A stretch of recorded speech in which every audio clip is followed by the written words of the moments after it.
Avant de commencer mon discours fleuve, je voudrais saluer respectueusement toutes les autorités civiles et militaires qui ont eu la délicatesse de venir jusqu'ici pour mon ordination. Pour ne pas être trop long, je ne citerai personne nommément.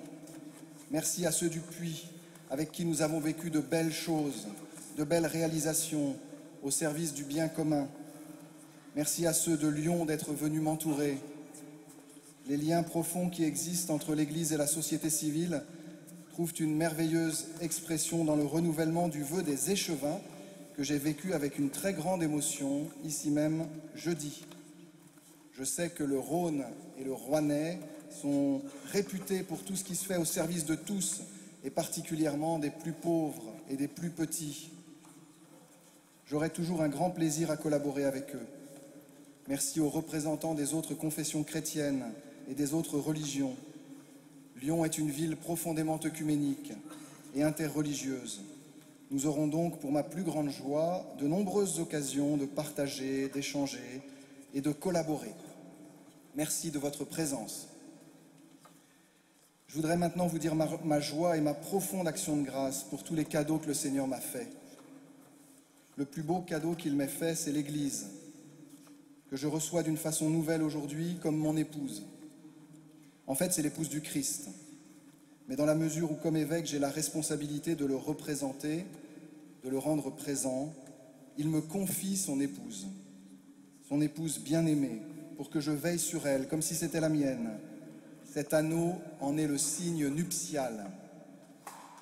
Excusez ces paroles qui pourraient sembler un peu impudiques, mais je voudrais dire publiquement à cette épouse resplendissante combien je l'aime. Et ce n'est pas qu'une façon pieuse de parler. Elle s'est manifestée à moi d'abord sous la forme d'une famille. Première église domestique. Elle m'a accueilli, aimé, éduqué, corrigé, pardonné et aimé encore. On ne devient pas évêque en quelques instants. Il faut d'abord être un séminariste, un diacre, un prêtre, mais surtout un homme.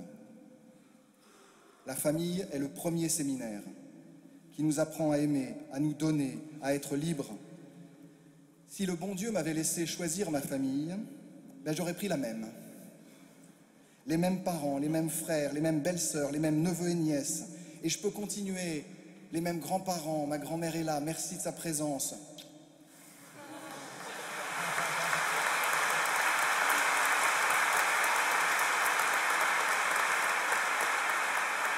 Et je peux continuer, les mêmes oncles et tantes, cousins et cousines. Je vous aime tous tellement que je ne peux même pas trouver les mots adéquats. J'ai une pensée toute particulière pour mon cher parrain, que des difficultés de santé retiennent loin d'ici. Vous êtes ma famille préférée.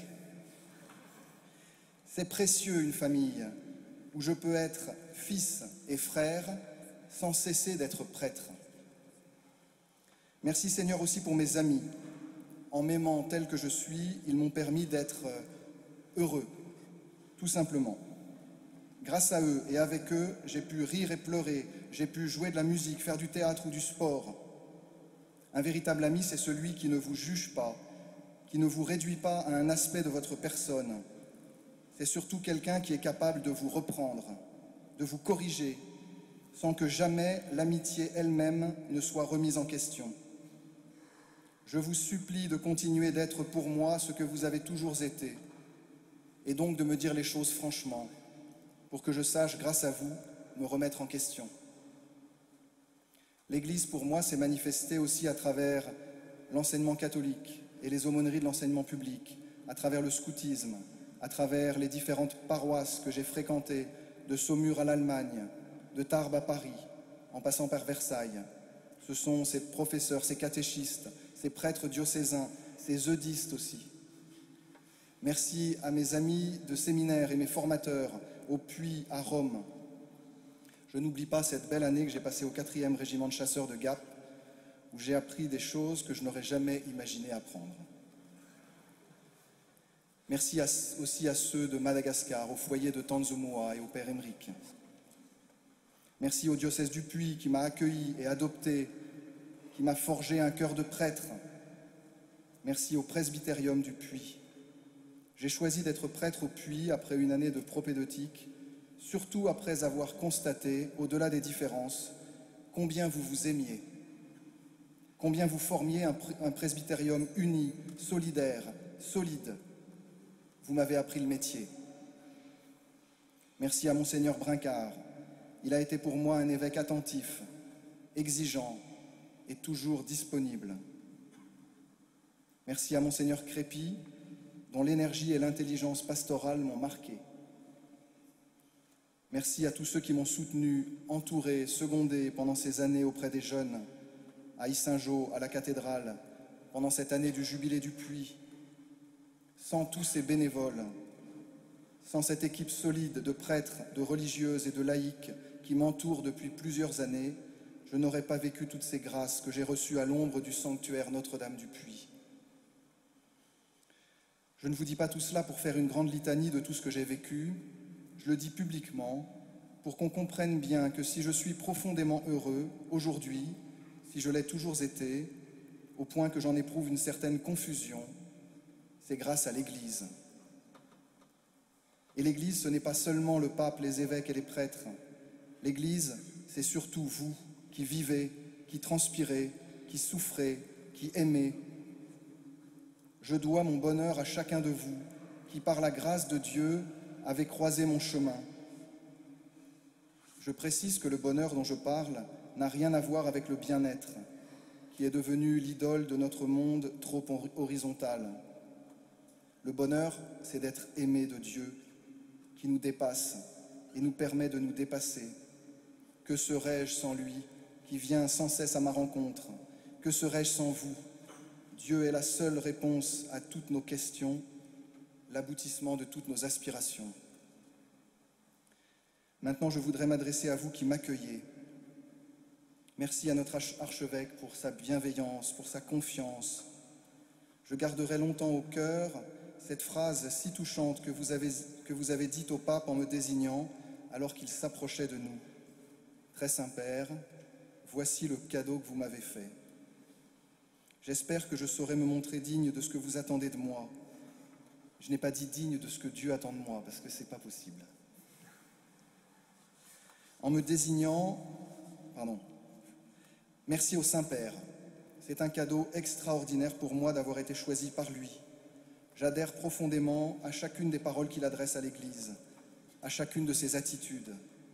Merci pour la joie de l'Évangile, merci pour Laudato Si, merci pour la joie de l'amour, merci pour Miséricordiez-vous tous et pour cette année de la miséricorde pendant laquelle j'ai été témoin au fond de mon confessionnal ou autour du sanctuaire des miracles que la miséricorde du Seigneur réalise dans les cœurs.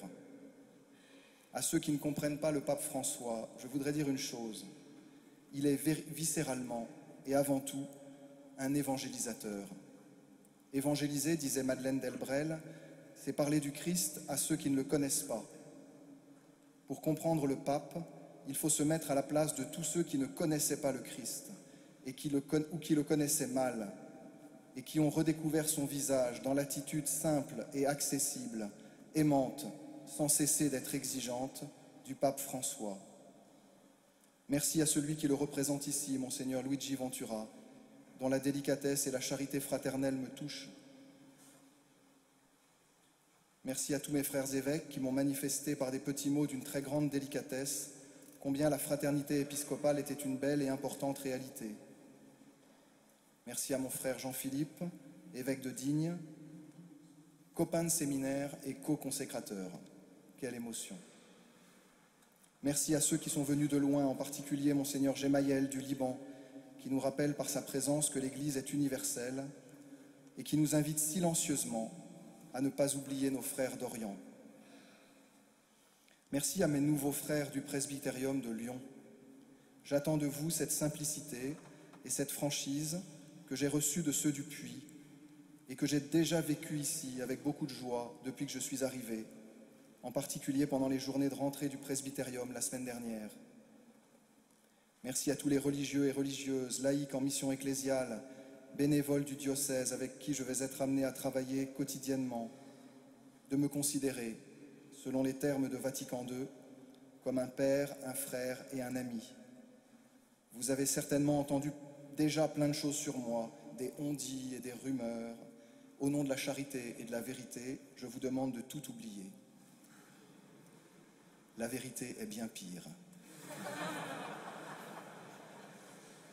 Merci à ceux qui ont couru hier entre Le Puy et Lyon et à ceux qui ont marché dans la nuit de vendredi à samedi de Lyon à Ars. Merci à tous ceux qui ont permis cette belle liturgie, le père Jean-Sébastien Tulou, Thibault Loupe et la maîtrise de la primatiale. Merci à Emmanuel Maga et à la maîtrise de la cathédrale du Puy. Merci à la Capella Forensis, qui est l'ensemble instrumental de la cathédrale du Puy, à l'organiste, à la route chantante dont je suis l'heureux aumônier. Merci à Jean-Marie, Ingrid, à Gilles et à toute l'équipe de la Fondation de Fourvière pour l'organisation de la journée. Et merci à tous ceux dont le métier est de nous protéger.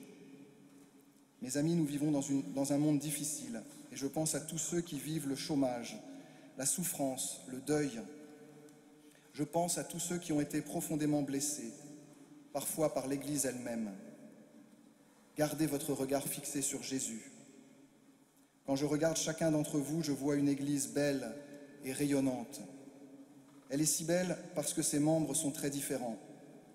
Je vois des soutanes et des cravates, des chapeaux et des képis, des crânes chauves et des nourrissons, des grises, des bleus, des marrons, des blancs.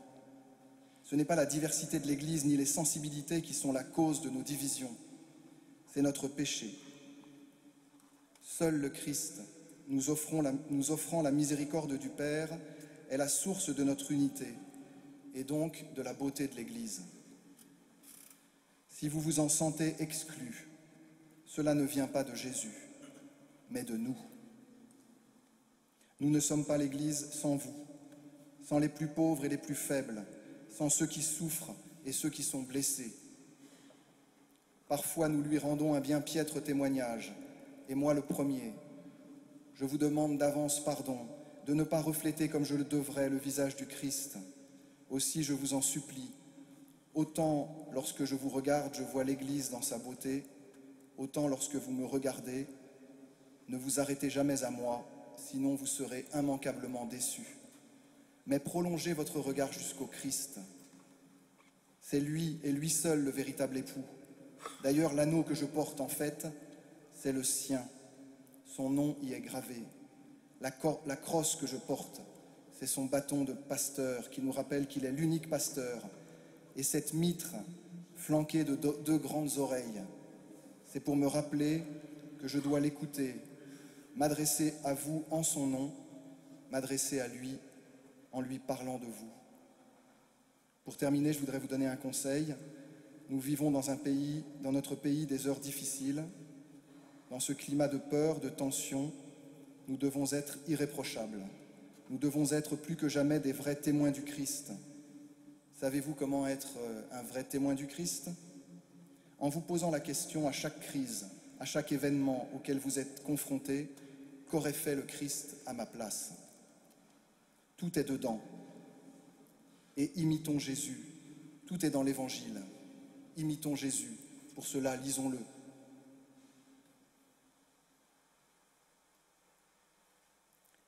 Oui, aujourd'hui, alors que nous vivons dans un climat difficile, il est urgent que nous ressemblions à Jésus, que nous soyons doux et humbles de cœur, que nous pardonnions et que nous rendions à Dieu le seul culte qui soit digne de lui, d'aimer comme il aime. Il est urgent que nous soyons des saints. Le monde est en feu, disait sainte Thérèse d'Avila. Ce n'est pas le moment de nous occuper d'affaires de peu d'importance. Demandons à Dieu qu'il nous donne des saints. Je vous demande enfin de prier pour moi, mais quand vous prierez, ne demandez pas que j'aie tel style, telle sensibilité. Priez plutôt pour que je me convertisse, pour que je me tourne vers Dieu, que je sois sous l'emprise de l'Esprit Saint. Tout le reste n'est que du verbiage. Église, mon amour, tu es ce vase d'argile qui porte la perle de grand prix. Je ne peux te séparer du Christ et je veux te faire aimer. Après la célébration, vous êtes tous invités à boire un verre sur l'esplanade, même et surtout ceux qui étaient persuadés qu'ils n'étaient pas invités. Vous êtes tous les bienvenus.